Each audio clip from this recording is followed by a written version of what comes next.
Hey folks, good morning. Mike here, back with Fridays with Mike. Hey, I hope everybody had a happy Thanksgiving. Man, we were just really blessed. Had a great Thanksgiving, great family time and everything. Smoked a couple turkeys and everything just turned out really well. So we were just really thankful for that.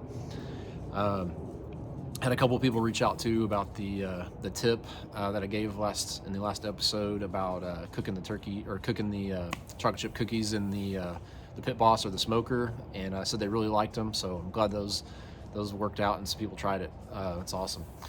So today I want to talk a little bit about.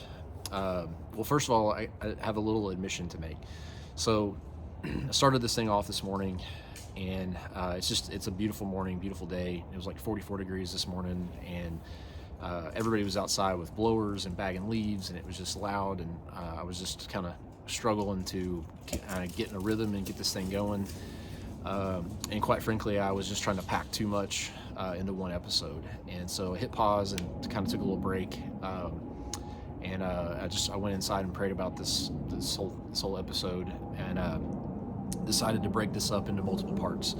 And the episode was originally going to be episode 3, Who is Jesus? And it's, again, I'm outside. You got dogs running around chasing squirrels. One of these days I won't be saying that every episode. Airplanes flying over, you name it. But I was going to do episode 3, Who is Jesus? And what I've decided to do is kind of carry this into Christmas, and this is going to be part 1, Who is Jesus? And so kind of roll this into Christmas in multiple parts, and I don't know how many it'll really turn out to be, but we'll do multiple on these of Who is Jesus. So I'm going to start out from kind of a historical perspective, and a little bit different angle than you might think. I'm gonna come at this from not a Christian perspective starting off. I'm gonna come at this in the first couple of minutes right now from a non-Christian perspective, from other religions. And the reason I wanted to do that is to kind of tie in the historical aspect of who Jesus was, because we're living in a time, and I don't want to complicate this, but we're living in a time where I don't think we pay a lot of mind or respect to history, and in fact, in some cases, kind of in denial of history or trying to rewrite history. And the fact is that you have other major religions in the world that do not deny Christ. They don't deny who Jesus was. They believe he did exist. And that's what I want to start with, is that he existed, and then these other people have a perspective of who he was. And then I'll roll into our Christian perspective and what we believe as Christians believe. So I'm gonna start off with Gandhi here, who was Hindu. So Gandhi says, I have not been able to move beyond the belief that Jesus was one of the greatest teachers of mankind. Gandhi also says, Jesus expressed as no other could the spirit and will of God. I believe that he belongs not solely to Christianity, but to the entire world. Here's a Buddhist perspective. This is actually from the Dalai Lama in 2001, so this isn't too old of a quote. Jesus Christ also lived previous lives. So you see, he reached a high state, either as a bodhisattva or an enlightened person. And I'm not sure if I'm saying that word correctly, but when I read further into this, my take on this is that the Dalai Lama believes that Buddhists believe in essentially forms of enlightenment and past and forward lives of reincarnation type stuff. And I'm not a theologist and haven't studied all this, through college and things. Went to school for different stuff, but just kind of my own understanding. So, here you have Hindu and Buddhist who hold Jesus as this highly enlightened, this esteemed teacher. Now I'm going to move into a different one here, and this is Islam, what the Muslims believe. And the Muslims don't call Jesus Jesus, they call him Isa. So it says, Esau was implanted in the womb of a young woman named Mary, who was found righteous by God. God commanded, be, and he was. In this sense, he was a word of Almighty God and a special sign for humanity. In fact, he was the last religious sign sent to the Jews. It goes on to talk about Jesus. The Islam discussion on this goes on to talk about Jesus being a prophet and a man of peace, great teaching, healing. Talks about him healing lepers and curing the blind and curing sickness, and that they believe that he was given gifts from God, but they don't believe that he was necessarily a Messiah or a walking God, a man God. But I just wanted to share that and bring in those different perspectives outside of Christianity, and kind of tie in the historical aspect, because not only did he exist, not only was Jesus walking on this earth during the time of the Roman Empire, while Israel was under the governance of Pontius Pilate, and the emperor of Caesar in Rome. He was acknowledged by these other religions, and as a great person, as a good example, as a great teacher. And so I wanted to kind of tie that in. So what is the foundation of our Christian belief? And I'm just going to start by saying that Jesus was pre-existent with the Father in heaven, that he is God. Jesus is God. And so I'm going to read a couple scriptures today, and I'm going to start off here in Isaiah. And so the first verse I want to share is now Isaiah is a prophet, and he prophesied Christ 800 years before he came. And so the first verse here, and don't quote me on the years, I'm bad with numbers and years and stuff like that, but I believe it was 800 years before Christ was born, Isaiah prophesied. It might have been 400, but anyways. So Isaiah 7:14, therefore the Lord himself will give you a sign. See, the virgin will conceive, have a son, and name him Emmanuel. Sounds kind of familiar from what I just shared from the Muslim view.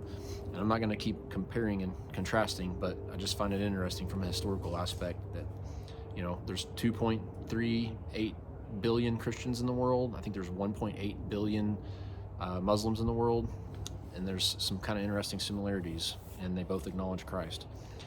All right, Isaiah 9:6-7. For a child will be born for us, a son will be given to us, and the government will be on his shoulders. He will be named Wonderful Counselor, Mighty God. I'm going to pause there for a second. I just said a second ago that as Christians, the foundation of our belief in Jesus is that he is God, that he was fully man and fully God and walked on this earth with us. Wonderful Counselor, Mighty God, Eternal Father, Prince of Peace. The dominion will be vast, and his prosperity will never end. He will reign on the throne of David and over his kingdom, to establish and sustain it with justice and righteousness from now on and forever. So that's some of the Old Testament. I'm going to jump into the New Testament. I'm going to start here with John. So in John 1, first part of John, this is John 1, 1-5. And in the beginning was the Word, and the Word was with God, and the Word was God. He was with God in the beginning. All things were created through him, and apart from him, not one thing was created that has been created. In him was life, and that life was the light of men. That light shines in the darkness, and yet the darkness did not overcome it. So, kind of recapping there for a second, I made a statement a second ago that Jesus is God. Here we talk about that in the beginning was the Word, and the Word was with God, and the Word was God. God sent his Son, who he calls the Word, to earth, to us. So we're kind of starting to see the connections here and the tie-ins. And also kind of beginning to see the understanding that Jesus was pre-existent with God in heaven before he was manifested, or before he came to us in the flesh. And I want to cap this off today, or kind of wrap this up, the part one, who's Jesus, with Hebrews. And Hebrews 1, 1 through 4, and this will wrap us up today. Again, Hebrews 1, 1 through 4. Long ago, God spoke to the fathers by the prophets at different times and in different ways. In these days, he has spoken to us by his Son. God has appointed him heir of all things and made the universe through him. The Son is the radiance of God's glory and the exact expression of his nature, sustaining all things by his powerful word. After making purification for sins, he sat down at the right hand of the Majesty on high. So he became superior to the angels, just as the name he inherited is more excellent than theirs. That's how I'm going to close it out today, and we'll pick up next week for part 2 of Who is Jesus. Hope you guys enjoyed this episode today. Like I said, I think I was trying to pack too much in when I started this thing off, and I'm really glad I kind of paused and said some prayers about it to break this up in a multi-part deal. I think this is going to be fun. I really appreciate you guys watching, and thank you for your time. I hope you guys will like, share, or subscribe, and stay with us and keep it up. And I hope this continues to inspire you to get in the Word and kind of investigate and look into this stuff on your own. I'll share later on, and maybe after the new year. It's kind of been on my heart to share my story as well and come into Jesus, and I want to do that, but I'm gonna hit pause on that and do this part series, and I think this is gonna be a lot of fun and going into the Christmas season. But again, love you all, and thank you for watching. So I do have one little tip before I leave you today. Maybe this is gonna be a new thing I do on all these, but when I started this deal where I put my phone on airplane mode at night, around 8 or 9 o'clock. It just kind of depends on how the evening's going. And I leave my phone on airplane mode until about 7 a.m. And the reason I do that is, one, to have that time in the evening with the family, away from the phone. And then also in the morning when I'm getting in the Word, to make sure that phone is not a distraction, that I'm not turning the world on and letting the world in, while I'm in the Word with God and having that quiet time. Because that's really what it is when you turn that phone on. I think we kind of, and I've been guilty of this myself, but I think we kind of have this perspective of like, oh no, this is mine, this is my time, looking at stuff, I want to see things. But I really feel like when that black screen lights up, that you're just letting the world into your space, and then it's an invasion of your space. And that's my opinion on it, kind of my perspective. But I just wanted to share that a little bit this morning, just something that's kind of helped me have a little bit more peace in my life, a little more personal and private time. And like I said, airplane mode from 8 or 9 o'clock at night until 7 a.m. It's been a positive change, and I just want to share it with you guys. But thanks again for watching. Hope you guys have a blessed weekend, and I love you all, and I'll see you next week. Thanks. Bye.